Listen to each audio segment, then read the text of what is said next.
महाराष्ट्राचा। नमस्कार, मी सुद्धा संध्या लाईव्ह मध्ये आपलं सगळ्यांचं स्वागत। कृषी विज्ञान केंद्र नारायणगाव येथे केंद्रीय कृषी मंत्री श्री शिवराजसिंह चौहान यांच्या प्रमुख उपस्थितीमध्ये भव्य शेतकरी मेळावा संपन्न झालाय। विकसित कृषी संकल्प अभियान नारायणगाव शहरातील टोमॅटो मार्केट ते कृषी विज्ञान केंद्र पदयात्रा ही आयोजित करण्यात आली आहे। यावेळी माननीय श्री शिवराजसिंह चौहान यांना नारायणगाव कृषी विज्ञान केंद्रातून सुरू असलेल्या कामांची विविध प्रकल्पांची माहिती दिली। तसेच शेतकऱ्यांना बिबट्यांचे हल्ले, अतिवृष्टी, बाजारभाव यांसारख्या अनेक संकटांचा सामना करावा लागत असून आमच्या या शेतकरी बांधवांचे प्रश्न लवकरात लवकर मार्गी लागावेत अशी मागणी केली।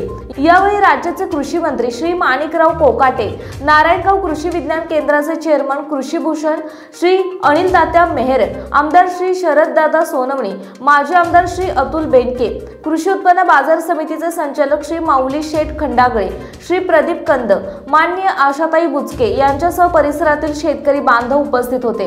संध्या लाईव्ह साठी प्रतिनिधी मंगेश पाटे, नारायणगाव। ताज्या आणि महत्त्वपूर्ण बातम्या पाहण्यासाठी आजच आमच्या संध्या लाईव्ह न्यूज चॅनलला YouTube वर सबस्क्राइब करा आणि बेल आयकॉन प्रेस करा।